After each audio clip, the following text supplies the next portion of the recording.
నమస్కారం. లైవ్ షోకి స్వాగతం. ముందుగా అతిథుల పరిచయం. శ్రీ రామ్నాథ్ గారు, సీనియర్ పాత్రికేయులు, ప్రముఖ విశ్లేషకులు, ఏపీ ప్రైడ్ ఛానల్ నిర్వాహకులు.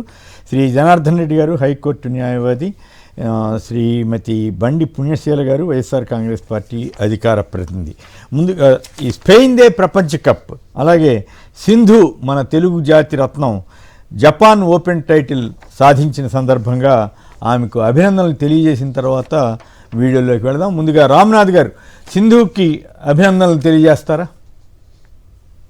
ఇప్పుడు ఆమె కాకుండా ఈ దేశం మొత్తం గర్వించదగ్గ అంశం ఇది. ఆమెకు శుభాకాంక్షలు, అభినందనలు తెలియజేస్తున్నాం. మరింత ముందుకెళ్లాలని కూడా కోరుకుంటున్నాం కొమ్మినేని గారు. రైట్. జనార్దన్ రెడ్డి గారు. ముఖ్యంగా ఏంటంటే ఆంధ్రప్రదేశ్ నుంచి వెళ్ళినటువంటి ఒక క్రీడాకారిణి ప్రపంచవ్యాప్తంగా గుర్తింపు పొందడం చాలా అభినందనీయం. ఇది మా పార్టీ తరఫున, మా అడ్వకేట్ కంపెనీ తరఫున ఆమెకి అభినందనలు తెలియజేస్తాం. రైట్. ఇక ఇప్పుడు కొన్ని వీడియోలు చూద్దాం. చంద్రబాబు నాయుడు చేసే డిజిటల్ కుట్రలని ఛేదించడానికి వచ్చిన ఒక సూపర్ ఆయుధం ఈ జగనన్న 2.0 సూపర్ యాప్. ఇది వైఎస్ఆర్సీపీ అభిమానులు, కుటుంబ సభ్యులు అందరూ కూడా డౌన్లోడ్ చేసుకోవాల్సిన అవసరం ఎంతో ఉంది. మీరు చూస్తే వైఎస్ఆర్సీపీ కార్యకర్త చేతిలో ఇదొక డిజిటల్ వేదిక. దాంట్లో ముఖ్యమైనది, ప్రజలకు అవసరమైనది, ప్రజల సమస్యల్ని ఫోటోల ద్వారా, వీడియోల ద్వారా మన నాయకత్వానికి చేరవేసే అవకాశం ఉంటుంది. అది తాగునీరు సమస్య అయినా, కరెంట్ అయినా, పెన్షన్ అయినా, మహిళలైనా, విద్యార్థులైనా, రైతులైనా, ఎవరి సమస్యనైనా నేరుగా మనం నాయకత్వానికి చేరవేసే అవకాశం ఉంటుంది. దాని మీద జగన్మోహన్ రెడ్డి గారు ఈ ప్రభుత్వం మెడలు వంచే కార్యక్రమం చేయడానికి సులభతరం అవుతుంది. అలాగే రైట్. అవి వీడియోలు. ఇక వార్తల్లోకి వెళ్ళి తెలంగాణ వార్తల్లో సంచలన వార్త ఏంటంటే బీఆర్ఎస్కు మల్లారెడ్డి గుడ్ బై చెప్తారా? మేడ్చల్ ఎమ్మెల్యే, అలాగే గతంలో మంత్రిగా కూడా పనిచేశారు. బీఆర్ఎస్ కార్యక్రమాలకు హాజరు కావట్లేదట. 18న ఘటకేశ్వర్లో రేవంత్ రెడ్డి గారి సభకి, సీఎం గారి సభకి హాజరయ్యారట. కేసీఆర్ కుటుంబంపై రేవంత్ విమర్శలు చేసినా కూడా వీరు ఖండించట్లేదట. సోషల్ మీడియాలో బీఆర్ఎస్ పార్టీ వారు ఫైర్ అవుతున్నారు. పార్టీ నుంచి సస్పెండ్ చేయాలని కూడా డిమాండ్ చేస్తున్నారట. మల్లన్న మౌనమేళ అంటూ ఆ పార్టీ బీఆర్ఎస్ అధికార ప్రతినిధి క్రిషాంక్ కూడా ప్రశ్నించారంటూ వార్త వచ్చింది. పత్రికలో వచ్చిన వార్త ఎంతవరకు కరెక్టో తెలియదు, కానీ మొత్తం మీద అట్లాంటిది ఏదైనా ఉంటే మరి మల్లారెడ్డి గారు క్లారిఫై ఇస్తారో చూడాలి. వాళ్ళ కోడల మధ్య బీజేపీ వారితో కూడా, బీజేపీ కూడా ఇట్లాంటి వార్తలు వచ్చాయి, బీజేపీలోకి వెళ్ళొచ్చని. ఇప్పుడు మరి కాంగ్రెస్కి వెళ్తారా, లేదా నిజంగా ఏదో ఇప్పుడున్న పరిస్థితుల రీత్యా మౌనంగా ఉంటున్నారా? ఆయనకున్న వ్యాపారాలు, వ్యవహారాలు ఇవి ఉన్నాయి కదా, విద్యా సంస్థలు. సో ఈ నేపథ్యంలో రాజకీయాల్లో కొంచెం ఇబ్బంది కూడా ఉంటుంది కదా. సర్ ఖాతర్ మంత్రులతో సహా ఎమ్మెల్యేలు పట్టించుకోవడం లేదు. రేవంత్ రెడ్డి ఫైర్. ఎవరు గాంధీ భవన్కు రావద్దు, పదవులు కావాలని వచ్చేవారికి అపాయింట్మెంట్లు ఇవ్వద్దు, సీఎం రేవంత్ రెడ్డి ఆదేశం. కాంగ్రెస్ అండతో సర్లో అక్రమాలు జరుగుతున్నాయని కిషన్ రెడ్డి గారు ఆరోపించారు. అది విశేషం. కేసీఆర్ని తిరిగితే నీళ్లు వస్తాయా అని హరీష్ రావు గారు ప్రశ్నించారు. రణరంగం. బహదూర్గూడలో భూస్వాధీనం ఉద్రిక్తంగా మారింది. మొత్తం రైతులంతా తిరగబడ్డారు. అమరావతిలో పాపం ఆ రైతుల్ని పోలీసులు వేధిస్తూ ఉంటే వాళ్ళు ఏం నిస్సహాయంగా నిలిచిపోయారు. తెలంగాణలో మాత్రం ఈ మొత్తం తిరగబడ్డ తీరు మీద పెద్ద ఎత్తున వార్తలు వచ్చాయి. మరి ఇక్కడికి అక్కడికి తేడా ఏంటో తెలియదు, కానీ మొత్తం మీద ఆసక్తికరమైన వార్తలు ఈ రెండు కూడా. ఏడాదిలో 70,000 ఉద్యోగాలు ఇచ్చామని చెప్పి రేవంత్ రెడ్డి గారు అంటే 70,000 ఉద్యోగాలు ఇచ్చి ఉంటే రాజకీయ సన్యాసం తీసుకుంటానని కేటీఆర్ గారు సవాల్ విసిరారు. పొత్తిళ్లలోనే ఆడపిల్ల చిత్తు, పుట్టకముందే ప్రాణం తీస్తున్నారు. నల్గొండ జిల్లాలో మరీ దారుణంగా ఉందట. గణనీయంగా తగ్గిపోతున్న బాలికల సంఖ్య. ప్రతి 1000 మంది బాలురకు 787 మంది బాలికలు మాత్రమే ఉంటున్నారట. దీనివల్ల భవిష్యత్తులో పెళ్లి చేసుకోవడానికి ఆడపిల్లలు దొరకని పరిస్థితి కూడా వస్తుంది. ఆ విషయాన్ని అందరూ గుర్తించాల్సిన అవసరం ఉంది. అఖిలపక్ష భేటీలో రగడ. తృణమూల్ కాంగ్రెస్ రెబెల్ ఎంపీలను పెరగడం మీద గొడవ అయిందట, విపక్షాలు గొడవ. ఇక ఏపీ వార్తలకు వెళ్తే కాదంబరి కథలో మరో కోణం అంటూ వార్తలు ఇచ్చారు. అప్పట్లో ఈ కాదంబరి అనే ఆవిడ మోసకారి నటి, ఆవిడని పట్టుకొచ్చి కొంతమంది సీనియర్ ఐపీఎస్ని సస్పెండ్ చేశారు. ఆయన విద్యాసాగర్ అనే ఒక గతంలో వైసీపీ, తర్వాత రాజకీయాలు దూరంగా ఉంటున్నాయని తీసుకొచ్చి ఎక్కడో డెహ్రాడూన్లో ఉంటే కూడా తీసుకొచ్చి అరెస్ట్ చేసి నానా బాధ రచ్చ చేశారు. ఈ జిందాల్ పారిశ్రామికవేత్త జిందాల్ మీద కూడా కేసు పెట్టారు. ఇప్పుడు మొత్తం యూటర్న్ తీసుకుని ఆయమయ్యే నటి, మోసకారి నటి అని చెప్పి ఎదురు కేసు పెట్టినటువంటి వైనం. అంటే ఈ ప్రభుత్వం, కూటమి ప్రభుత్వం పూర్తిగా తప్పుడు కేసులు పెడుతోంది అంటానికి ఇది పెద్ద ఉదాహరణ అవుతోందా? ముందుగా రామనాథ్ గారు. ఉమ్మేష్ గారు, ఇప్పుడు కాదంబరి కేసు ఈ వ్యవహారంలో నిన్న చార్జ్ షీట్ వేసిన తర్వాత మొత్తం నెటిజన్లు అంతా తెలుగుదేశం పార్టీని తిట్టుకొని తిడుతున్నారు. ఒక తెలుగుదేశం పార్టీనే కాకుండా తెలుగుదేశం పార్టీ మీడియా, ఆ రోజుల్లో తెలుగుదేశం పార్టీ మీడియా చేసిన హత్య అన్నది అసాధారణంగా ఉండేది. అందరూ నిజమే అనుకున్నారు. ఇప్పుడు ఎలా అయిపోయిందంటే పరిస్థితి, జగన్మోహన్ రెడ్డి గారి మీద ప్రభుత్వం మీద చేసిన ఆరోపణలన్నీ ఒక్కొక్కటి అవాస్తవం మంది వెళ్ళిపోతూ వచ్చాయి. చివరకు కాదంబరి కేసు కూడా ఇది ఒక ఫేక్ కేసు అని తెలిసిపోయేసరికి మేము మరీ ఇంత వెరివాళ్ళలా కనపడుతున్నామా అని నెటిజన్లు ఆగ్రహం వ్యక్తం చేయడం కాకుండా, గతంలో ఈ కేసు నడిచినప్పుడు Telugu Desam party media, Telugu Desam party TV channel ఏ విధంగా వ్యవహరించాయని దానికి సంబంధించిన ఆ వీడియోని, పేపర్లను కూడా నెటిజన్లు పెద్ద ఎత్తున ఇప్పుడు ట్రోల్ చేస్తున్నారు. ఒక ఛానల్ అయితే విచిత్రంగా ఆ రోజు సీనియర్ ఐపీఎస్ అధికారుల మీద కేసు నమోదు చేయగానే ఒక టీవీ ఛానల్లో చర్చ నిర్వహిస్తున్న వ్యక్తి, ఆ చర్చకు వచ్చిన ఒక లాయర్, ఇద్దరు పరస్పరం అభినందనలు నిలుపుకుంటున్నారు. సార్, మీ ఛానల్ వల్లే ఈ కేసు నిలబడింది, మీ వల్లే న్యాయం జరిగిందని న్యాయవాది ఆయన్ని అభినందిస్తుంటే, లేదు మీరు చేసిన న్యాయ పోరాటం కారణంగా ఈ కేసులో మనం అందరం కలిసి న్యాయాన్ని నిలబెట్టామని ఈయన మాట్లాడుతూ ఉంది. ఆ రోజు ఈనాడు పత్రిక ఏం రాసింది హెడ్లైన్, కాదంబరి అక్రమ అరెస్ట్ కూడా కాదు, అక్రమ అరెస్ట్ అంటే తీర్పులు కూడా కోర్టులు కూడా నిర్ధారించాల్సిన అవసరం లేదు, డైరెక్ట్ గా తీర్పులు ఇచ్చేశారు. ఈరోజు తీరా ఏమైపోయింది, సిఐడి. ఇంకోటి ఏంటంటే ఈ కేసును సిఐడికి అప్పగించిందే చంద్రబాబు నాయుడు గారు. ఏదో మళ్ళీ జగన్మోహన్ రెడ్డి ఆమె ఏదంతా జరిగిందని ఇప్పుడు లేదు, చంద్రబాబు నాయుడు గారు సిఐడికి అప్పగిస్తే సిఐడి ఆమె ఒక పెద్ద బ్లాక్ మెయిలర్, 1,32,00,000 రూపాయలు వసూలు చేశారు. తన అన్న దుబాయ్ లో ఉంటాడు అంబరీష్, ఒక పెద్ద డాన్, అండర్ వరల్డ్ డాన్ తో సంబంధాలు ఉంటాయి, నేను చంపేస్తామని కూడా కుక్కల విద్యాసాగర్ ని బెదిరిస్తే ఆయన భయపడిపోయి విడుదల వారిగా డబ్బులు ఇస్తూ వచ్చారు. కానీ అతను ఎప్పుడూ కేసు పెట్టారంటే చివరకు ఫోర్జరీ పత్రాలు, తప్పుడు పత్రాలు సృష్టించేసి అతని ఆస్తులు కూడా వేరే వాళ్ళకి అమ్మేయడం మొదలు పెట్టింది ఆమె. ఇంకా అప్పుడు ఇంకేది మిగిలేలా లేదని చెప్పి ముందుకు వచ్చారు.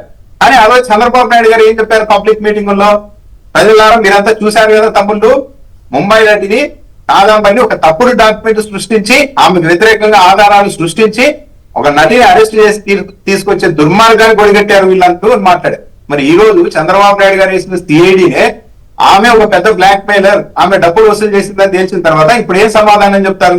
మళ్ళీ వెంటనే కవర్డరే ఏంటి అంటే ఆ కేసు వేరు, ఈ కేసు వేరు, సీనియర్ ఐపీఎస్ అధికారుల మీద చర్యలు తీసుకున్నది వాళ్ళు అరెస్ట్ చేసిన విధానంలో లోపాల కారణంగా సరైన ప్రొసీజర్ ఫాలో కాకపోవడం వల్లే ప్రభుత్వం వాళ్ళని సస్పెండ్ చేసిందని చెప్తున్నారు. ఏంటి, కేసు నమోదు కంటే ముందు, ఎఫ్ఐఆర్ కట్టడానికంటే ముందు విమాన టికెట్లు బుక్ చేసుకున్నారంట. అది పెద్ద నేరం. దాన్ని అడ్డు పెట్టుకుని ముగ్గురు సీనియర్ ఐపీఎస్ అధికారులు, వాళ్ళ ట్రాక్ రికార్డు చూసినా కూడా వాళ్ళు ఎంత నిజాయితీ పనులు అర్థమవుతుంది. అలాంటి ముగ్గురు సీనియర్ ఐపీఎస్ అధికారుల కెరీర్ ని మొత్తం నాశనం చేసేసి ఈరోజు తీరా ఆమె బ్లాక్ మెయిలర్ అని తేల్చేసి ఇప్పుడు సింపుల్ గా ఆ రోజు వీళ్ళని సస్పెండ్ చేసిండేది అందుకు కాదు, సరైన ప్రొసీజర్ ఫాలో కాలేదు కాబట్టి ముగ్గురు సీనియర్ ఐపీఎస్ అధికారుల కెరీర్ ని నాశనం చేశామని మళ్ళీ సమర్థించుకునే పరిస్థితికి వచ్చారంటే ఇంతకంటే దుర్మార్గం ఏముంటది? ఆమెను తీసుకొచ్చిన విధానం చూడండి. అప్పుడు కొమ్మినేని గారు విఐపి ట్రీట్మెంట్ పెద్ద పెద్ద హోటళ్లలో పెట్టారు, ప్రముఖ దేవాలయం దగ్గర విఐపి దర్శనాలు చేయించారు రాష్ట్ర ప్రభుత్వం. తెలుగుదేశం పార్టీ న్యాయవాదులు మొత్తం ఫాలో అప్ చేశారు, కొన్ని వందల డిబేట్లు పెట్టారు. అసలు ఆమె ఎంత మంచి వ్యక్తి, అంత మంచి వ్యక్తి మీద ఇంత మీరు ద్రోహం చేస్తారా? ఇంతకు మించిన నేరమే లేదు అని. ఈమె ఇక్కడ కాదు, సత్యం జిందాల్ గారి మీద కూడా ముంబైలో కేసు పెట్టింది ఇదే తరహా. సిఐడి వాళ్ళే చెప్పారు సింపుల్ గా, ఏంటి ఈమె ఫస్ట్ నా దగ్గర ఫోన్ పోయిందని చెప్పి ఒక ఫంక్షన్ లో విద్యాసాగర్ తో పరిచయం చేసుకుని మాట్లాడుకుంటూ ఆ తర్వాత హోటల్కి వెళ్ళారు. హోటల్కి వెళ్ళడమే ఇంకా పెద్ద విషయం. అక్కడికి వెళ్ళి ఇద్దరు సన్నిహితంగా ఉన్నప్పుడు ఫోటోలు తీసి ఆ ఫోటోలతో నిత్యం బ్లాక్ మెయిల్ చేయడం, నీ పరువు తీస్తా అని చెప్పడం, చివరకు రేప్ కేసు పెడతానని బెదిరించేసిందా. అప్పటికి కూడా పాపం డబ్బులు పంపిస్తూ వచ్చారు. ఎప్పుడైతే ఇతని భూములన్నీ కూడా తప్పుడు డాక్యుమెంట్లతో ఆమె ఇంకొకరికి అమ్మేయడం మొదలు పెట్టిన తర్వాత బయటకు వచ్చారు. ఇంత ఓపెన్ గా ఈరోజు సిఐడి ఎందుకు పక్కాగా ఆమె బ్లాక్ మెయిలర్ అని చెప్పింది అంటే అందుకు సంబంధించిన ఆడియో టేపులు అన్ని ఉన్నాయి విద్యాసాగర్ దగ్గర, లేకుంటే ఇంకోలా పోయేదేమో కేసు. పక్కా ఆధారాలు ఉండడంతో అనివార్యంగా నిజం ఒప్పేసుకుంది. సో ఇలా ఆడవాళ్ళని పెట్టుకొని అడ్డం పెట్టుకొని ఇది చేయడం కరెక్ట్ గా. తెలుగుదేశం పార్టీకి అనుకూలమైన పేరున్న మీడియా ఈరోజు తన పరువుని గంగలో కలిపేసుకుంది. తిట్టకుండా తిడుతున్నారు. సరే, రాజకీయ నాయకుల సంగతి పక్కన పెట్టండి, మరి మీకేమైతే అన్ని డిబేట్లు పెట్టారు. మరి ఈరోజు చంద్రబాబు నాయుడు గారి సిఐడినే చెప్పింది కదా ఆమె పెద్ద బ్లాక్ మెయిలర్ అని, దీనికి మీరే సమాధానం చెప్తారని నెటిజన్లు తెలుగుదేశం పార్టీ టీవీ ఛానల్ని, పత్రికల్ని ప్రశ్నించే పరిస్థితికి వచ్చింది. కానీ దాన్ని కూడా కవర్ చేయండి. ఆమె ఒక బ్లాక్ మెయిలర్, రేప్ కేసు పెట్టాలని చెప్పి ₹1,00,00,000 వసూలు చేసి అతనికి తెలియకుండా ఆస్తులు అమ్మిన తర్వాత ఇంకా ఆమె నెడి కేసుకొచ్చే ప్రయత్నం ఇప్పటికీ చేస్తున్నారు. సరైన ప్రొసీజర్ ఫాలో కాలేదు అరెస్ట్ చేసే విషయం. ఈరోజు మొత్తం పక్కాగా మాన్యువల్ ఫాలో అయ్యి అంటే అందరిని అరెస్ట్ చేస్తున్నారు. అంటే ఇప్పుడు ప్రభుత్వం తప్పుడు కేసులు పెడుతోంది అన్న దానికి ఇది ఎస్టాబ్లిష్ అవుతుంది కదండి. డెహ్రాడూన్లో ఉన్నాయని తీసుకొచ్చి మరి అరెస్ట్ చేశారు కదా, అప్పుడు ఎందుకు అంత అడావుడి చేశారు? ఇప్పుడు ఇట్లా రివర్స్ ఎందుకు అయి ఉంటారు? ఎందుకు యూటర్న్ తీసుకున్నారు? యూటర్న్ తీసుకుంటే చంద్రబాబు గారి ప్రభుత్వం బాధ్యత వహించదా? ఇప్పుడు పోలీసు అధికారులు బాధ్యత వహించరా? అంతంత ఎందుకు ప్రభుత్వ డబ్బు ఖర్చు పెట్టి విమానాల్లో తీసుకొచ్చి ఆవిడతోటి ఎందుకు? ఏమిటి ఎక్స్ట్రా ఇంట్రెస్ట్ అనేటువంటి విమర్శ వస్తే ఏం సమాధానం చెప్తారు? ఎక్స్ట్రా ఇంట్రెస్ట్ ఒకటే కంప్లైంట్ కాదు, ఎట్టి పరిస్థితుల్లో జగన్మోహన్ రెడ్డి గారి హయాంలో జరగకూడని దుర్మార్గాలన్నీ జరిగిపోయాయి అని ప్రచారం చేయడానికి ట్రై చేశారు. ఆ రోజు ఏం చెప్పారు? సత్యం జిందాలు కడపకు వచ్చిన తర్వాత జగన్మోహన్ రెడ్డితో భేటీ అయిన తర్వాతనే ఈ కేసులో అరెస్టులు జరిగాయని చెప్పారు. మరి ఈ రోజు ఆ రోజు తెలుగుదేశం పార్టీ ఆర్గ్యుమెంట్ అంతా పిచ్చిగా నమ్మి ఫాలో అయిన తెలుగుదేశం పార్టీ మద్దతుదారులుగా ఈ రోజు ప్రశ్నిస్తున్నారు. మరి మొన్న కడపకు వచ్చారు జిందాలు, మరి ఇప్పుడు మీరు కాంప్రమైజ్ చేసుకున్నారా చెప్పండి? మధ్యలో మమ్మల్ని ఇంత వెరుగెదవలు చేశారే అని చెప్పి ఈవెన్ తెలుగుదేశం పార్టీ నెటిజన్లు కాస్త మధ్యస్థంగా ఉంటూ వాళ్ళకు మద్దతు పలికే వాళ్ళు కూడా ప్రభుత్వాన్ని ప్రశ్నించే పరిస్థితి వచ్చింది. ఈ పరిస్థితుల్లోనికి రాష్ట్రాన్ని చంద్రబాబు నాయుడు గారు తీసుకెళ్ళారు. పూర్తిగా అర్థమైపోతుంది ఆమె ఎందుకు వెళ్ళారు, ఆమె స్క్రీన్ షాట్, ఆమె మాట్లాడిన విధానము, హోటల్కి వెళ్ళడము, సత్యం జిందాల్ గారి మీద కేసులు పెట్టడం, ఆయన రేపు చేస్తారా కొమ్మినేని గారు, వాళ్ళకి అవసరం ఉంటాయి అవన్నీ. ఇంత దారుణంగా తెలిసిపోతుంది. అప్పుడు మనబోటి వాళ్ళం ఈ మోసగారినటి కోసం ఇట్లా ఇండస్ట్రీస్ ని దెబ్బ తీసుకోవద్దని చెప్తే కూడా మనబోటి వాళ్ళని కూడా తిట్టారు కదా, ఎట్లా అంటారా, ఆయన ఆర్తనాదాలు చేశారంట అప్పట్లో మీడియాలో. ఇందాక వీడియో చూశాను నేను. రైట్, అంతే కదా రామ్నాథ్ గారు? రైట్. పుణ్యశీల గారు మాట్లాడండి. నమస్తే, మాట్లాడండి ప్లీజ్. ప్రేక్షకులకు అలాగే ప్యానెల్ సభ్యులకు నా హృదయపూర్వక నమస్కారం సార్.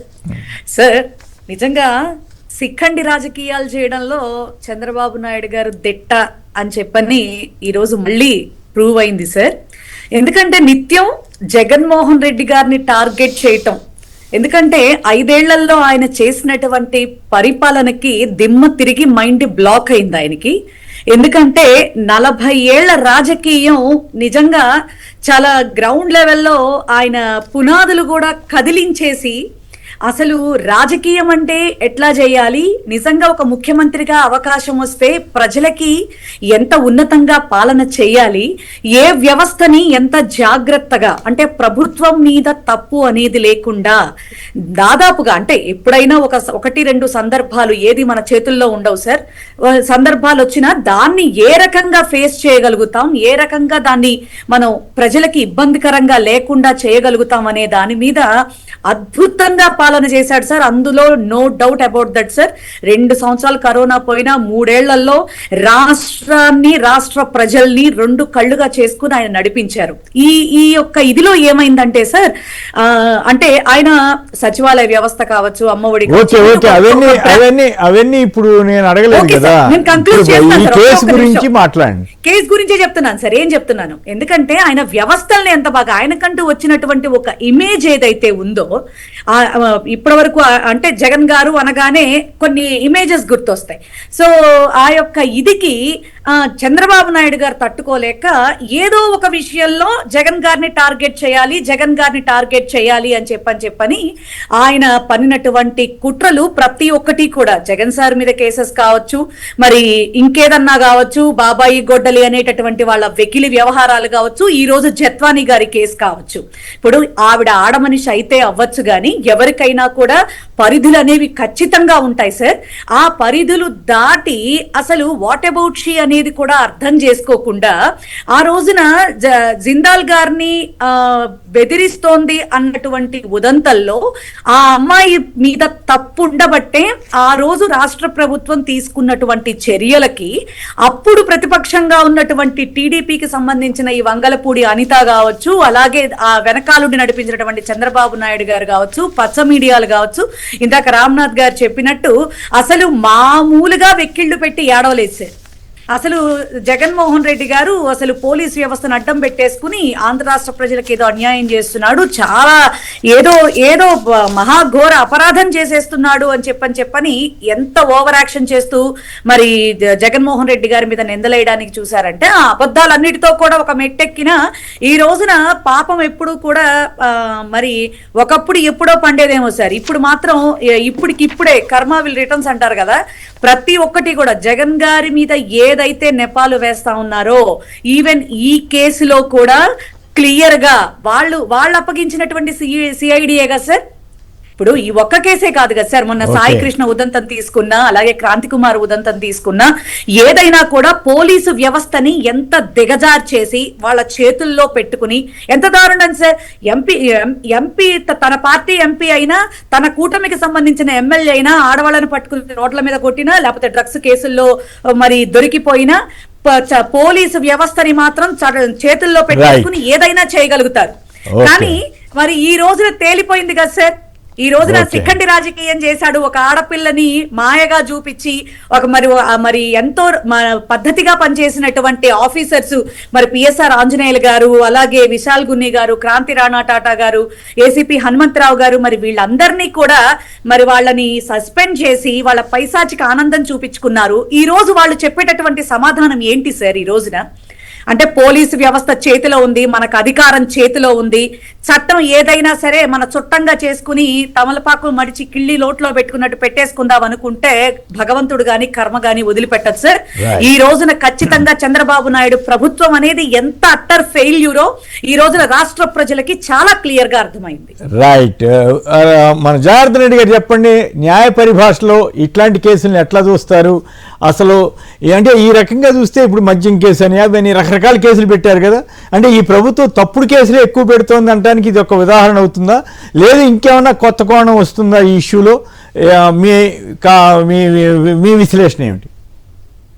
మిలన్ గారు, ఇప్పుడు ముఖ్యంగా మనం కానీ ఈ నేపథ్యం చూసుకుంటే ఈ కాదంబరి జత్వాని కేసులో 2024 ఫిబ్రవరిలో ఆ మీద ఒక కంప్లైంట్ ఇచ్చారండి. ఎవరంటే కుక్కల విద్యాసాగర్ అని. ఆయన ఏంటంటే ఒక సినిమా ప్రొడ్యూసర్ గా ఉన్నాడండి. అప్పుడు ఆయన కొత్త నూతన నటీనటులతో సినిమా తీయాలని బాంబేకి వెళ్ళి అక్కడ కొంతమందిని ఇంటర్వ్యూ చేసినప్పుడు ఈ కాదంబరి జత్వాలని బాగా రికమెండ్ చేశారండి. అప్పుడు ఆమెతో సినిమా తీయాలనుకుని ఆయన ఏంటంటే గత 6 నెలలుగా వాళ్ళ బ్రదరు దుబాయ్లో ఉంటారండి. ఆ బ్రదర్తో ఈయన మాట్లాడడం, ఆయన కొంచెం డబ్బులు అడగడం, దాంట్లో అఫిషియల్ గా 1.3 crores 1.30 lakhs ట్రాన్స్ఫర్ చేయడం, తర్వాత ఆమె విజయవాడ రావడం, హోటల్స్ లో ఉండడం, తర్వాత అది హనీ ట్రాప్ కింద మారిపోయిందండి. ఆ వాళ్ళ ఇంట్లో కూడా కొన్ని ఇబ్బందికరమైన పరిస్థితులు రావడంతో ఆయన వదిలించుకోవాలని కొంత డబ్బుల్ని వెనక్కి తీసుకునే ప్రయత్నంలో ఆమె కొంచెం బ్లాక్ మెయిల్ చేయడంతో ఆ రోజు 24 ఫిబ్రవరిన ఒక ఎఫ్ఐఆర్, అప్పుడంటే ఆల్మోస్ట్ ఎలక్షన్ కి కొంచెం ముందు, అంటే మార్చి 15 కోడ్ వచ్చింది, ఒక కంప్లైంట్ ఇవ్వడం జరిగిందండి. ఈయన ఆ కంప్లైంట్ ప్రకారం ఏం చేశారంటే విజయవాడ సిపి గారే క్రాంతి రాణా టాటా అనుకుంటా, ఆయన దాని మీద ఏంటంటే అసలు వాస్తవం అని చెప్పి ఆయన అక్కడ విచారిద్దాం, ముందు ఎఫ్ఐఆర్ కట్టే ముందు విచారిద్దాం అని చెప్పి ఆయన ఒక పోలీస్ ఐపీఎస్ ఆఫీస్ తోటే అక్కడికి వెళ్ళడం, విచారిస్తే ఆయన సబ్మిట్ చేసినటువంటి బ్యాంక్ స్టేట్మెంట్లన్నీ కూడా టాలీ అవుతున్నాయండి. అన్ని టాలీ అవుతుంటే ఇది ఈ విధంగా తీసుకున్నారు మీరు, మరి ఆయన సినిమాలో మిమ్మల్ని తీసుకునే ఉద్దేశం లేదు, మీరు ఈ విధంగా గత 6-7 నెలలుగా ఇట్లా చేస్తున్నారు, అది రిటర్న్ ఇస్తారంటే లేదు నేను ఇవ్వను, నన్నే ఇది చేశాడని చెప్పి ఆమె రివర్స్ చేయడం, వాళ్ళ అమ్మ, తర్వాత దుబాయ్ నుంచి ఆయన ఒక డాన్ అని చెప్పి ఈయన్ని బెదిరించడం, లేపేస్తానడం. సో ఈయన వ్యవహారం చూస్తే ఇదేదో తేడా ఉందని చెప్పి ఆయన వెంటనే ఒక కంప్లైంట్ రైజ్ చేసినప్పుడు దాని మీద ఎంక్వైరీలో వాళ్ళు వెళ్ళారు. సో ఎఫ్ఐఆర్ పెట్టడం, ఆమెను తీసుకురావడం ప్రొసీజర్ ప్రకారమే జరిగిందండి, అంతా జరిగింది. ఆమెను జైల్లో పెట్టడం, తర్వాత ఆమెకు బెయిల్ రావడం అన్ని జరిగిపోయినాయి. సడన్ గా మార్చి 25 ఈ గవర్నమెంట్ ఆల్మోస్ట్ వచ్చినటువంటి 9-10 నెలలకి ఈ కార్డు తీసుకున్నారండి. తీసుకొని వెంటనే ఇమీడియట్ గా మన క్రాంతి రాణాని కానీ, విఎస్ఆర్ ఆంజనేయులు కానీ, ఈ విశాల్ గున్నిని కానీ సస్పెండ్ చేయడం, ఒక ఏసీపీ హనుమంతరావుని సస్పెండ్ చేయడం, ఒక సిఐని సస్పెండ్ చేయడం వెంటనే జరిగిపోయినాయి. జరిగిన తర్వాత ఆమెను తీసుకొచ్చారండి, ఎక్కడికి? ఆంధ్రప్రదేశ్కి తీసుకొచ్చి స్పెషల్ ఫ్లైట్ లో తీసుకొచ్చారు.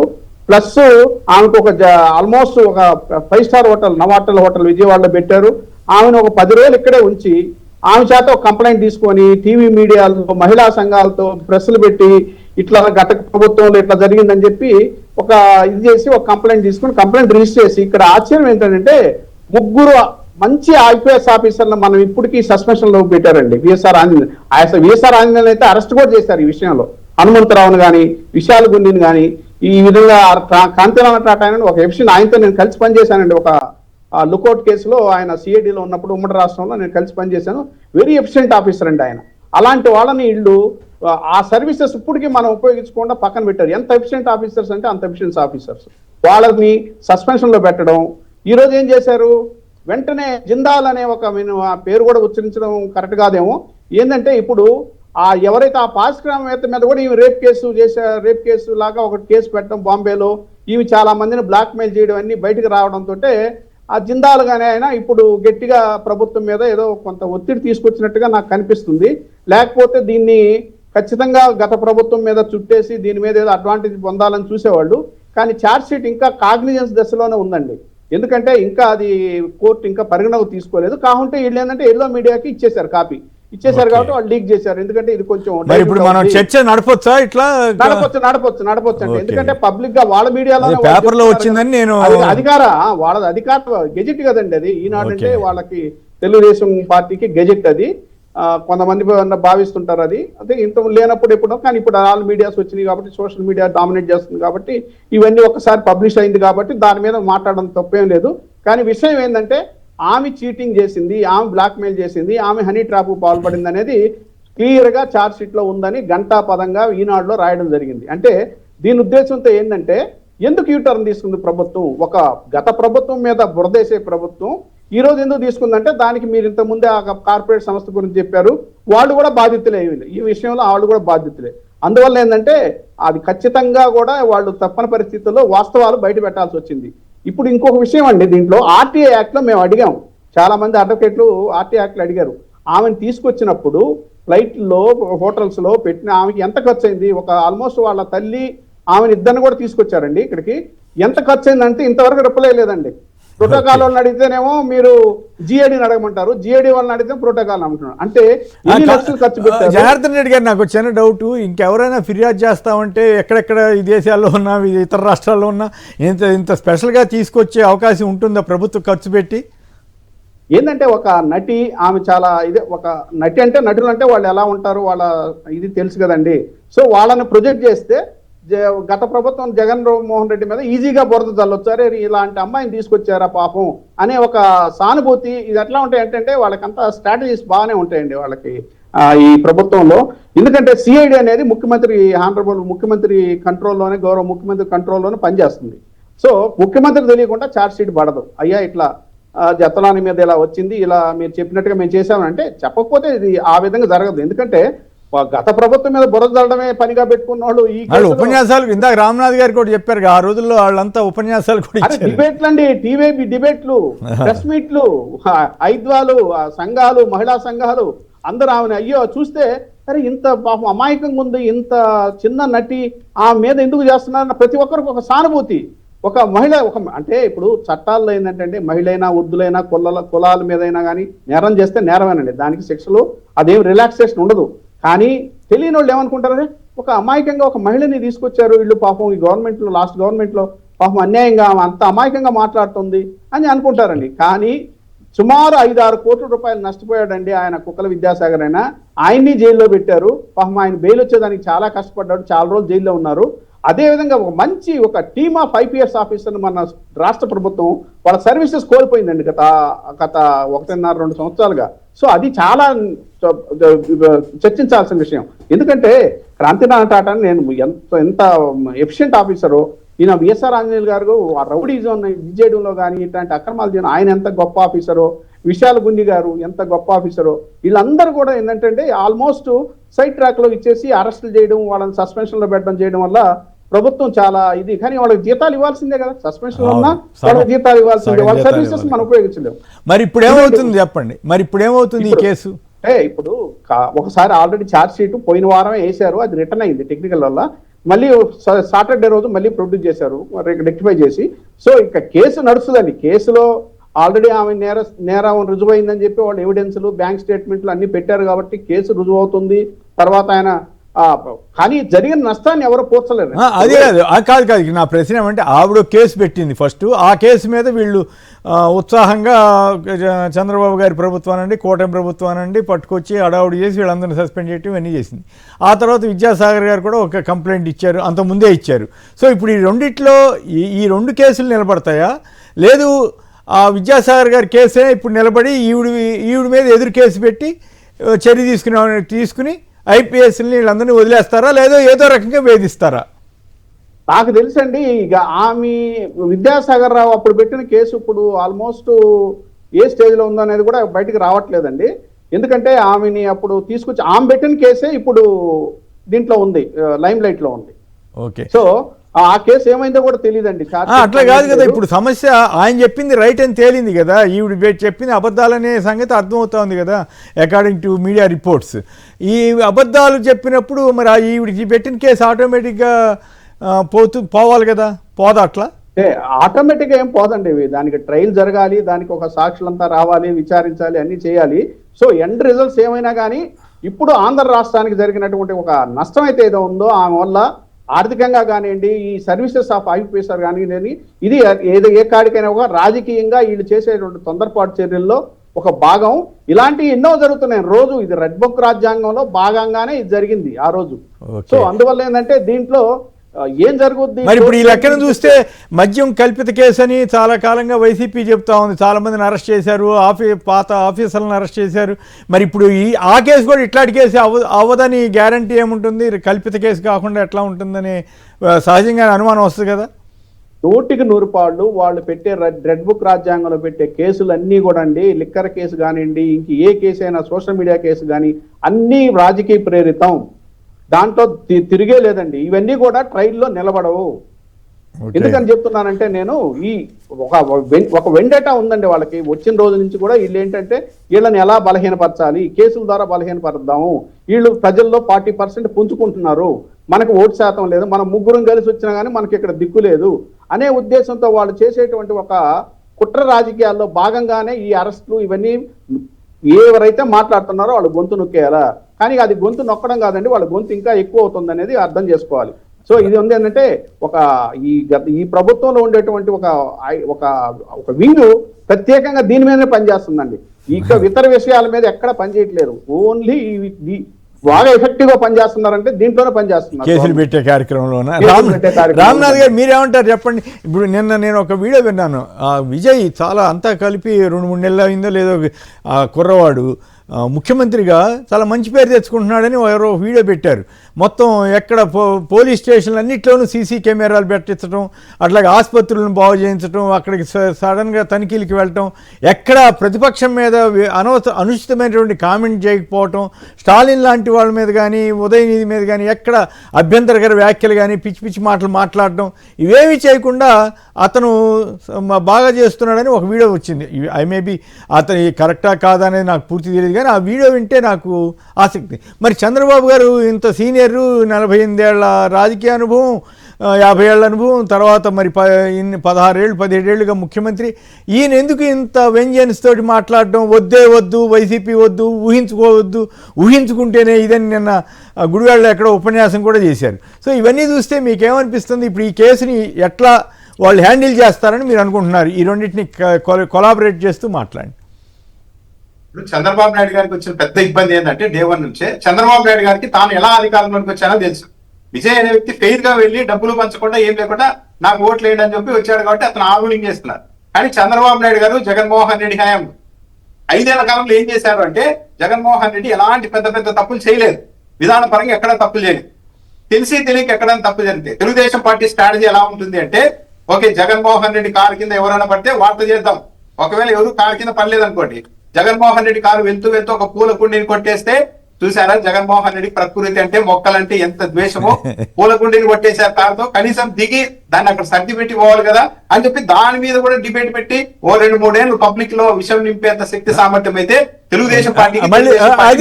అదే టైంలో మళ్ళీ పుష్కరాల్లో 29 మంది చనిపోతే అక్కడ చనిపోరా ఇక్కడ చనిపోరా అని చెప్పగలిగే ధైర్యం కూడా వాళ్ళకే ఉంటుంది.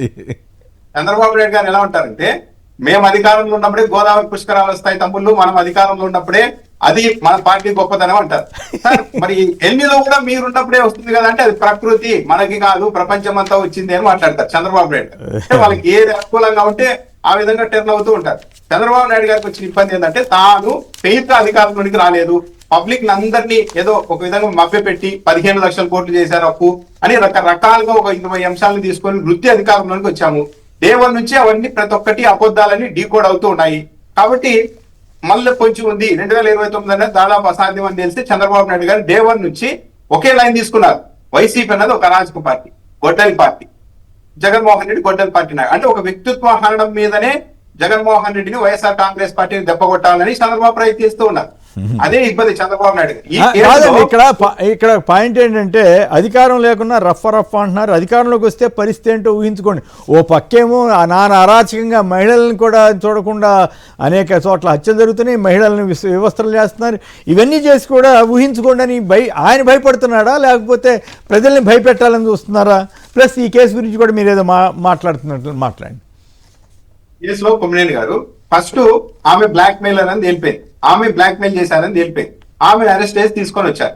ఇప్పుడు ప్రభుత్వానికి చిత్తశుద్ధి ఉంటే ఇప్పటికైనా ఆ 3 సీనియర్ ఐపీఎస్ అధికారుల మీద సస్పెన్షన్ ఎత్తివేయాలి. ఎందుకంటే ఒక బ్లండర్ చేశారు, ఉద్దేశపూర్వకంగా చేశారు, ఇదేదో పొరపాటున కూడా కాదు. స్వయంగా చంద్రబాబు నాయుడు గారి కావాలని చేశారంటూ ప్రచారం చేశారు. ఈరోజు తన ఆధీనంలోనే సిఐడి చెప్పింది కాబట్టి చంద్రబాబు నాయుడు గారి ప్రభుత్వానికి గౌరవం ఉండాలి అంటే వెంటనే రేపే ఆ 3 సీనియర్ ఐపీఎస్ అధికారుల మీద సస్పెన్షన్ ఎత్తివేయాలి. లేకుంటే ఇది కక్షపూరితమే అన్నది ప్రతి ఒక్కరికి అర్థమవుతుంది. ఇంకా డ్యామేజ్ అవడం తప్ప చంద్రబాబు నాయుడు గారు సాధించేది ఏమీ ఉండదు. రైట్.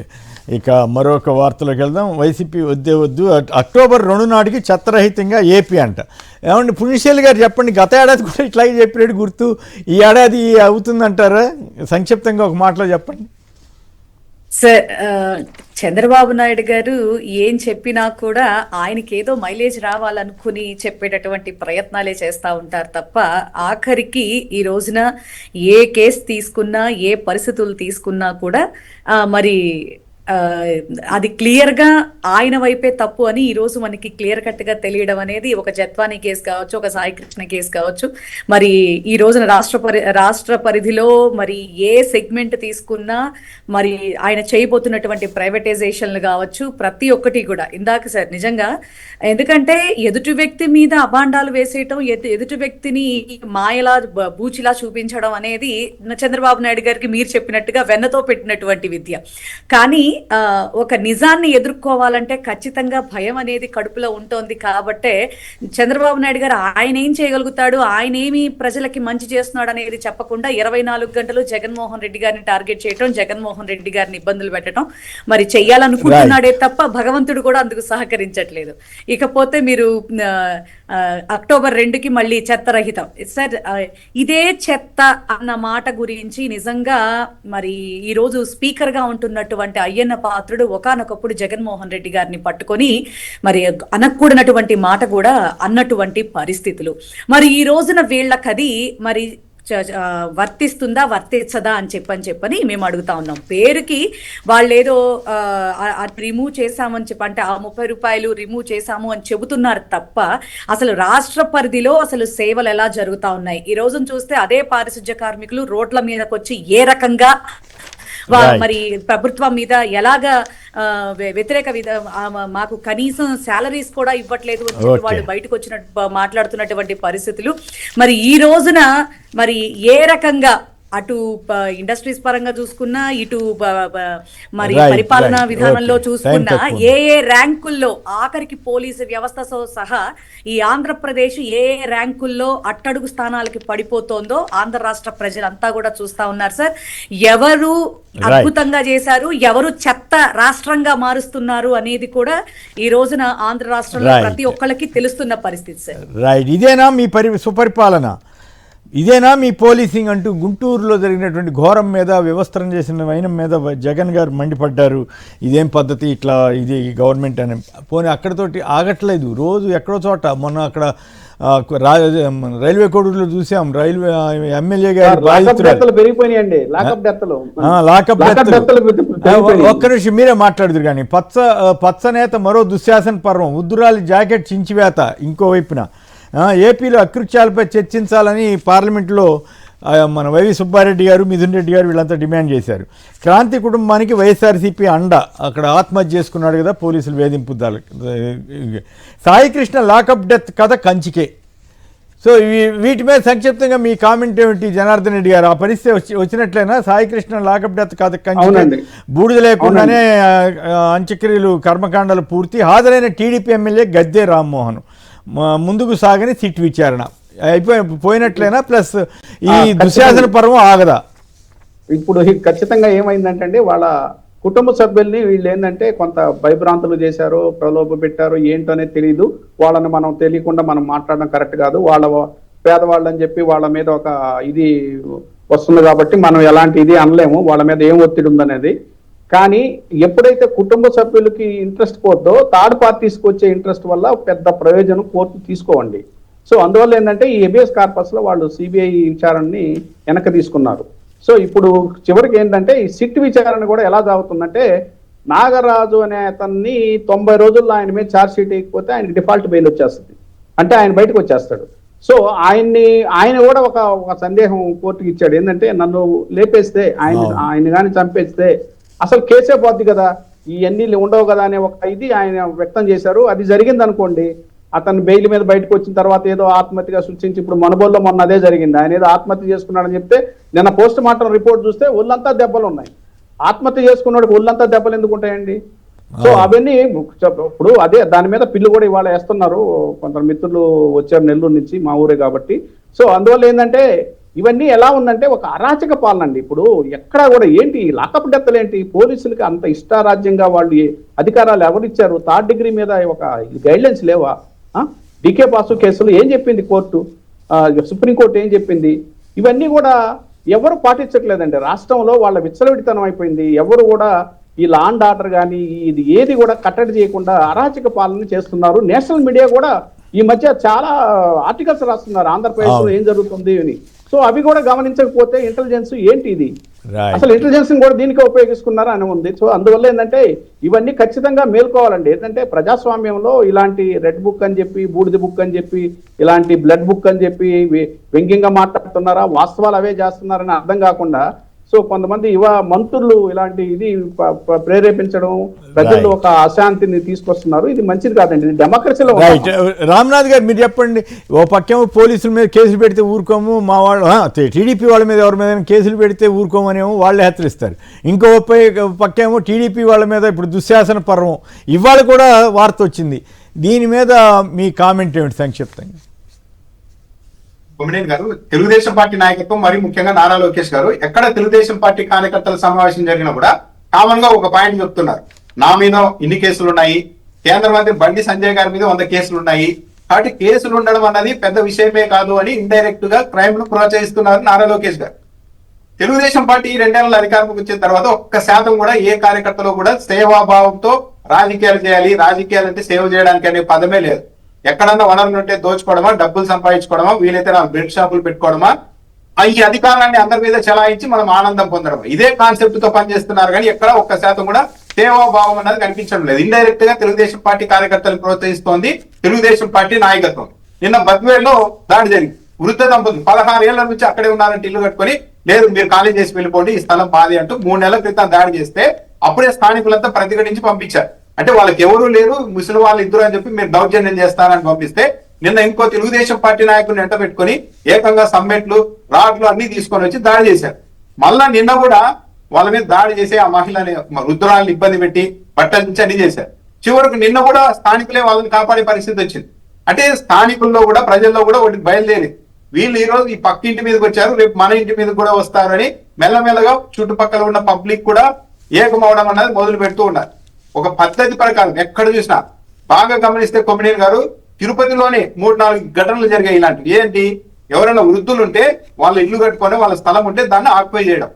ఒక 100 కోట్ల రూపాయలు ఒక రిటైర్డ్ అధికారికి సంబంధించి 100 కోట్ల ఆస్తిని రాత్రికి రాత్రి తారుమారు చేసేసి వాళ్ళ పేరు మీద రాసేసుకున్నారు. అంటే ఎవరైతే బలహీనంగా ఉంటారో, ఎవరైతే వారసత్వం ఉండదో, వీళ్ళ తర్వాత ఇంకా పోరాడే వాళ్ళు ఎవరు లేరు అనుకుంటారో వాళ్ళందరి ఆస్తులు ఇది చేశారు. మీరు బాగా గమనిస్తే 1 వారం 10 రోజుల క్రితం 2 జవాన్లు, ఏది సరిహద్దుల్లో ఉండే 2 జవాన్లు, ఏది అనంతపురం జిల్లా రాప్తాడు నియోజకవర్గంలో ఒక తెలుగుదేశం పార్టీ నాయకుడు నా భూమిని ఆక్రమించాడని, నంద్యాల జిల్లాకు సంబంధించి ఇంకో జవాన్ తెలుగుదేశం పార్టీ నాయకుడు పలానా వ్యక్తి మా భూములు ఆక్రమించారు, మమ్మల్ని కాపాడండి అని చెప్తున్నారు. అంటే ఎవరైతే స్థానికంగా ఉండరో, ఎవరైతే వారసత్వం లేక బలహీనంగా ఉంటారో, ఎవరైతే పోరాటం చేయలేరో వాళ్ళందరికీ సంబంధించిన ఆస్తుల్ని ఎక్కడికక్కడ కొల్లగొట్టే పనిలో తెలుగుదేశం పార్టీ వాళ్ళు ఉన్నారు. ఇది చాలదు అనుకుంటే చంద్రబాబు నాయుడు గారు ఏకంగా రిజిస్ట్రేషన్ ప్రక్రియను మొత్తం ప్రైవేట్ అప్పగిస్తున్నారు. ఇంకా అది మొదలైన తర్వాత ఇంకా వాళ్ళ ఇష్టం ఏ రికార్డులు, ఇప్పుడు చుక్కల భూములు ప్రభుత్వ భూములు ఉంటాయి, కావాల్సిన వాళ్ళ పేరు మీద రాసేసుకోవచ్చు, ఏమైనా చేసుకునే పరిస్థితి చంద్రబాబు నాయుడు గారు తెస్తున్నారు. పోలీస్ వ్యవస్థను కూడా త్వరలో ప్రైవేటీకరించిన ఆశ్చర్యం లేదు. మీరు బాగా గమనించండి, మొన్న సోషల్ మీడియా మీద ఒక టాస్క్ ఫోర్స్ ఏర్పాటు చేయమని చంద్రబాబు నాయుడు గారు చెప్పారు కుమ్మరేని గారు. ఆ సమయంలోనే పోలీసులకు ఇంకో సూచన చేశారని కూడా పత్రికల్లో రాశారు. అదేంటంటే ఈ సోషల్ మీడియాలో పోస్టులు ఇవన్నింటిని కూడా మీకు నైపుణ్యం తక్కువగా ఉంటుంది పోలీసులకి, కాబట్టి అవుట్ సోర్సింగ్ లో బయట వ్యక్తులు పెట్టుకొని టాస్క్ ఫోర్స్ లో పనిచేయండి అని చెప్పారు. ఎవరు చేస్తారు? తెలుగుదేశం పార్టీ కార్యకర్తలు చేస్తారు. ఏది వైసీపీ వాళ్ళ టార్గెట్ చేయడానికి. అంటే ఇండైరెక్ట్ గా ప్రతి వ్యవస్థలోనికి ఏ వ్యవస్థలు అయితే ప్రైవేట్ వ్యక్తుల చేతుల్లోనికి వెళ్ళకూడదో ఆ వ్యవస్థల్ని కూడా ప్రైవేటీకరించేందుకు చంద్రబాబు నాయుడు గారు ముందుకెళ్తున్నారు. 2029 ఈ రాష్ట్రంలో ప్రభుత్వ భూములు, ప్రభుత్వ ఆస్తులు, ప్రభుత్వ వ్యవస్థ అన్నది మిగులుతుందా లేదా అన్నది కూడా ఇప్పుడు ఒక పెద్ద అనుమానాస్పదంగా.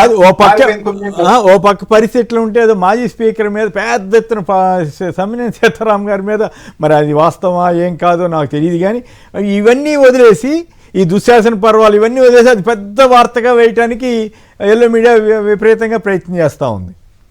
ఇప్పుడు బ్రహ్మనాయుడు గారు ఏమైంది? ఆయన బాధితుడు, ఎవరో మోసం చేసి ఈయనకు విక్రయించేందుకు ప్రయత్నిస్తే ఇతన్ని తీసుకెళ్లి అరెస్ట్ చేసి లోపలేశారు.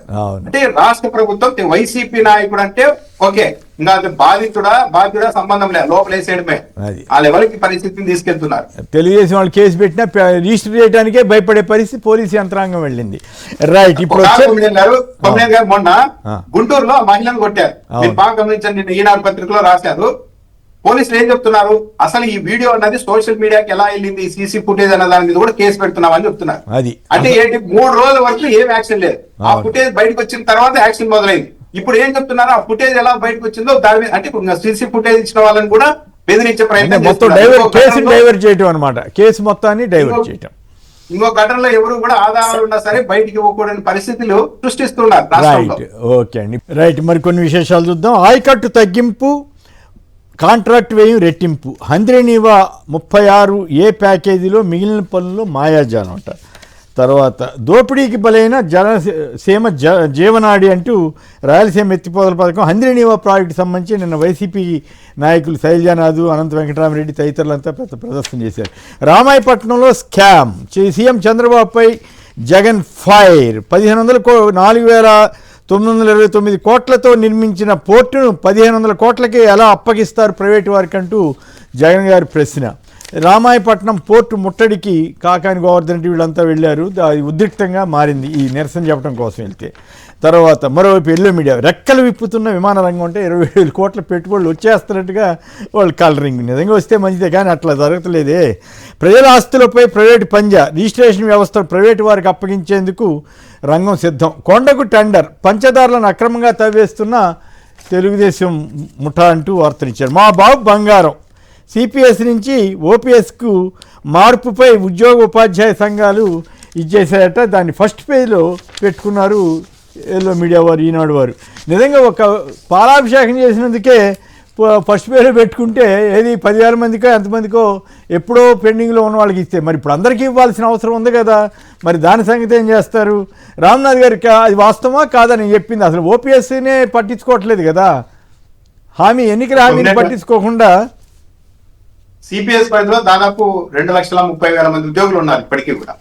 వాళ్ళందరి సంగతి వదిలేసి 10,000 మందికి చేసేసి ఇంకా కొద్ది రోజుల తర్వాత చూడండి, ఒక నెల తర్వాత సిపిఎస్ రద్దు చేసేసాం తమ్ముళ్ళు అని కూడా మాట్లాడతారు. ఓల్డ్ పింఛన్ స్కీమ్ తీసుకొచ్చామని కూడా చెప్తారు. నిన్న ఏంటి, ఒక పెద్ద పల్లెం తెచ్చి ఆ పల్లెంలో చంద్రబాబు నాయుడు గారు కటౌట్ పెట్టి మరి పాలాభిషేకం చేసి అక్కడ వాళ్ళు ఉద్యోగులైతే ఏం నినాదాలు ఇస్తూ ఉన్నారు. మనందరిలో ఆనందం, మనందరం కూటమితోనే స్లోగన్ పెట్టారు. అంటే కూటమితో మేము రాజకీయంగా కూడా మీతో ఉంటామని చెప్తున్నారు 10,000 మంది. వచ్చిన వాళ్ళంతా ఎవరు? పల్లా శ్రీనివాస్ గారు, తెలుగుదేశం పార్టీ ఎమ్మెల్సీలు చిరంజీవి, ఆలపాటి రాజేంద్ర ప్రసాద్, వీళ్ళంతా వచ్చి అక్కడ పెట్టి ఒక చిన్న అమ్మాయితో చెప్పిస్తూ ఉన్నారు. మా నాన్న 15 రోజులుగా విపరీతమైన ఆనందంతో ఉన్నారు. ఎందుకు డాడీ ఇంత ఆనందంగా ఉన్నామంటే మనకు చంద్రబాబు నాయుడు గారు సిపిఎస్ రద్దు చేశారమ్మా, ఇక నీ భవిష్యత్తుకు ఎలాంటి ఇబ్బంది లేదని ఆమె అన్నారని చెప్పి ఆ చిన్న అమ్మాయితో చెప్పిస్తూ ఉన్నారు. మరి 2,30,000 కుటుంబాల సంగతి ఏంటి? వారంలో సిపిఎస్ అనేది తేలుస్తామన్నారు. ఈ రోజు ఉద్యోగుల పరిస్థితి ఏంటంటే జగన్మోహన్ రెడ్డి ఉంటే కనీసం ఆయన మాట ఆ రోజు విని ఉంటే గ్యారంటీ పింఛన్ స్కీమ్ అయినా వచ్చి ఉండేది.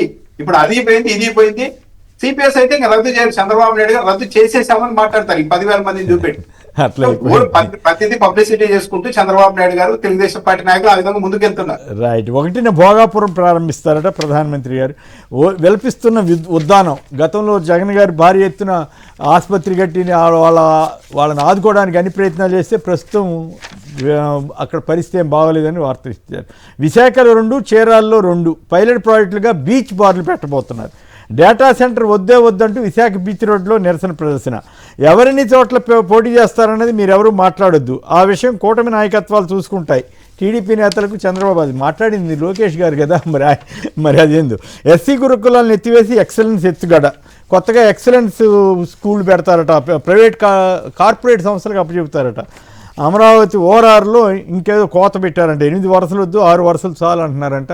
ఈ మొత్తం ల్యాండ్ అంతా తీసుకుని ఏం చేస్తారో ఇది రైతులంతా గగ్గోలు పెడుతుంటే ఈనాడు వాళ్ళు మాత్రం ఇట్లా అమ్మో అది తప్పు ఇది తప్పు అని రాస్తుంటారు. బోటు ప్రమాద బాధితులకు వైసీపీ ఆర్థిక సహాయం. పోలవరం పూర్తి అయితే పట్టిసీమ అవసరం ఉండదంటున్న పురుషోత్తం రెడ్డి గారు. రైట్. పుణ్యశీల గారు ఒక మాటలో చెప్పండి, దుశ్శాసన పర్వాలు కొనసాగుతూనే ఉండటం మీద సంక్షిప్తంగా మీ వ్యాఖ్య ఏమిటి? సార్ నిజంగా మీరు అన్నట్టుగా ధృతరాష్ట్ర సభలో దుశ్శాసన పర్వాలకి నిదర్శనంగా ఈ కూటమి ప్రభుత్వం అయితే మాత్రం 100% నడుస్తోంది సార్. ఒక తాతంశెట్టి నాగేంద్ర రోడ్డు మీదకి వచ్చి ఒక ఆడపిల్లని కొట్టినప్పుడు, ఒక గౌరవ ఎంపీ స్థానంలో ఉన్న వ్యక్తి డ్రగ్స్ లో దొరికినప్పుడు, అలాగే మరి అరవ శ్రీధరు ఒక ఆడ మనిషిని అన్యాయం చేసినప్పుడు, మరి వాళ్ళు ఎందుకంటే పెద్ద పెద్ద నేతలే తప్పుడు పనులు చేస్తే మన వంగలపూడి అనిత గారు, చంద్రబాబు నాయుడు గారు మనకి అండదండలుగా నిలబడతా ఉన్నారు. మనం ఏం చేసినా కూడా మనది చెల్లుబాటు అయిపోతుంది. ప్రజలకు ఇబ్బంది వచ్చినా చెల్లుబాటు అయిపోతుంది, ప్రభుత్వ ఆస్తులకు వచ్చే ఇబ్బందులు వచ్చినా చెల్లుబాటు అయిపోతుంది, ఏం చేసినా కూడా చెల్లుబాటు అయిపోతుంది. అసలు మీరు బద్వేల్ పరిస్థితి చూసినా, అసలు గుంటూరులో చూసినా, ఆ తల్లిని వివస్త్రం చేయటం చూసినా సరే ఎంత దారుణం అంటే అసలు పోలీసు వ్యవస్థని నిజంగా అసమర్థతో కూడినటువంటి వ్యవస్థగా మార్చేసి, అందుకే కదా సార్ 36వ ర్యాంకు కూడా వచ్చింది.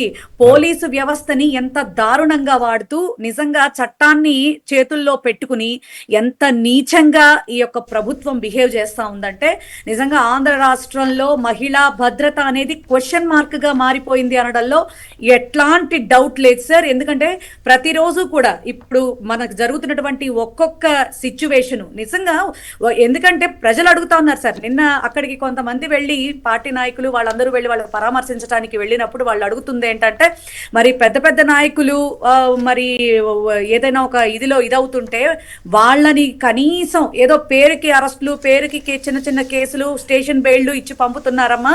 ఇప్పుడు మరి మా మీదకి ఎగబడిన వాళ్ళని పేరుకి అరెస్ట్ చేశామంటున్నారు కానీ ఆడు మళ్ళీ సాయంకాలానికో రేపొద్దునికో బెయిల్ తీసుకొని వచ్చేస్తే మళ్ళీ మా మీద ఎగబడరని, మళ్ళీ మాకు ప్రాణహాని కలిగించరని పరిస్థితి ఏంటి అని చెప్పని ప్రజల్లోంచి వస్తున్నటువంటి మాట సార్.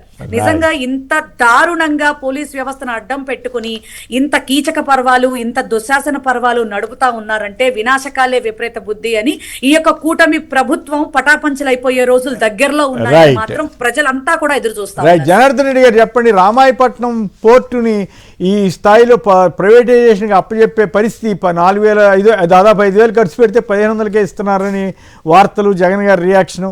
మీరు ఆ జిల్లా వారే కదా, మీకేమనిపిస్తా ఉంది? సంక్షిప్తంగా చెప్పండి. ఇప్పుడు రామాయపట్నాన్ని డెవలప్ చేసి ఇంత స్థాయికి తీసుకుని వచ్చిన జగన్మోహన్ రెడ్డి గారికి ఏదో రకంగా ఒక ఇది పెట్టాలని చెప్పి, ఒక అపకీర్తిని అంటాలని చెప్పి ఒక ప్రయత్నంలో భాగంగా ప్రైవేటైజేషన్ చేసుకుంటున్నారు. అంటే ఆ శాతం అది జగన్మోహన్ రెడ్డి గారు డెవలప్ చేశారనేది కనపడకుండా చేయాలనే ఒక ఉద్దేశంతో చేసే కుట్రే కానీ దీంట్లో ఏం ప్రజా ప్రయోజనం ఏమి లేదండి. అదేవిధంగా ఎన్ని పోర్టులు తీసుకొచ్చారు, ఎన్ని చేశారు, అన్నిటి ప్రైవేటైజేషన్. రిజిస్ట్రేషన్ ఆఫీస్ ప్రైవేటైజేషన్ అంటే ఎక్కువ కరప్షన్ ఉండేది డిపార్ట్మెంట్లో రెవెన్యూ, పోలీస్ అన్ని తర్వాత వచ్చేది ఈ registration, stamps and registration department. దాన్ని కూడా ప్రైవేటైజ్ చేస్తున్నారంటే దానికి అర్థమైంది. స్కూళ్ళు, రెసిడెన్షియల్ స్కూల్స్, మేమంతా రెసిడెన్షియల్ స్కూల్లో చదువుకున్నాం. రెసిడెన్షియల్ స్కూల్స్ కూడా ప్రైవేట్ వాళ్ళకి ఇచ్చేసి ఏదో ఎక్సలెంట్ స్కూల్స్ అని పెట్టేసి వాళ్ళు చేసేస్తామంటే ఏంటి బాధ్యత? ఏం చేయబోతున్నారు? ఆయనకి ఏదో ఒక విధమైనటువంటి ఒక ప్రైవేట్ మీద ప్రేమ, లేకపోతే ఈ రాష్ట్రాన్ని అంతా అమ్మేసిపోదాం మనం ఈ 3 ఏళ్లలో అనే ఒక అభిప్రాయం ఏమైనా కలుగుతుందా? ఈ అరాచకం ఏంది, ఈ పాలన ఏంది, ఏమన్నా ఒక్కసారి డెమోక్రసీలో ఉన్నావా లేకపోతే డిక్టేటర్షిప్? పదే చెప్పేది ఏది కూడా ఆయన అమలు చేయరు. చెప్పిందంతా కూడా ఏదో గ్లోబల్ ప్రచారం. ఎక్కడ కూడా ఆయన చెప్పింది నిజమని నమ్మే ప్రజల్లో ఎవ్వరూ నమ్మే పరిస్థితి లేదు. 10 సార్లు చెప్పడం ఒక విషయాన్ని నమ్మించడం, అది ఒక పెద్ద అలవాటు అయిపోయింది ఆయన. రైట్. ఫైనల్ గా అంద్రినివాకి సంబంధించి వచ్చిన వార్త కానీ, విశాఖ ఏరియాలో అనకాపల్లి దగ్గర కొండలు కొట్టేసి మైనింగ్ చేస్తూ పంచదారులు అనేటువంటి పవిత్రమైన ప్రదేశంలో కూడా చేసినా కూడా అది పట్టించుకోకుండా హిందూ ధర్మం అని వైసీపీ ఏదో చేసిందని ప్రచారం చేయటం మీకేమనిపిస్తుంది రామ్నాథ్ గారు? ఫైనల్ గా చెప్పండి సంక్షేపం. ఇప్పుడు హంద్రినివా అనేది ఆల్రెడీ 2015లో 83 కోట్లకి ఏమో పిలిస్తే పనులు, ఇద్దరు కాంట్రాక్టర్లు సగం పనులు చేసి వెళ్ళారు. ఇప్పుడు ఒరిజినల్ గా దాని పని వాల్యూ జస్ట్ 209 కోట్లు అయితే ఏకంగా 622 కోట్ల రూపాయలకి ఇచ్చేశారు అంటే ఇంకా కళ్ళ ముందే కనపడుతుంది. ఇంకా అంటే ఏ ఒక్కరు ఏమైనా అనుకొని 4 రోజులు డిబేట్ పెట్టుకుంటారా, రాసుకుంటారా, ఏమైనా చేసుకోండి, కోర్టుకు వెళ్తారా వెళ్ళండి, కోర్టులో కూడా ఏం చేసుకోలేరు. కాబట్టి ఏదో ఒక విచ్చలవిడితనం అంటారు, చాలా చిన్న పదంగా మారిపోతుంది చంద్రబాబు నాయుడు గారి ప్రభుత్వం. రామాయపట్నం 5,000 కోట్లు అయితే 1,500 కోట్లకి ఇచ్చేసింది, మొత్తం అప్పుకి ఇచ్చేస్తూ ఉన్నారు. పైగా ఇటు మిగిలిన పని కూడా ప్రభుత్వమే చేస్తుందంట. 3,500 కోట్ల రూపాయల రుణభారం కూడా ప్రభుత్వమే చెల్లిస్తుందంట. కానీ ప్రైవేట్ వ్యక్తుల మీద ₹1 ఒక్క అర కిలో పావు బరువు కూడా పడకుండా చంద్రబాబు నాయుడు గారు రాజ్యాన్ని నడుపుతున్నారు. మరి ఏమైతే రాష్ట్రమంతా 99 పైసలకే ఇచ్చేస్తామంటున్నారు కదా సార్. రైట్. మిగిలినవి రాష్ట్రానికి ఆస్తులు అనుకోవాలి.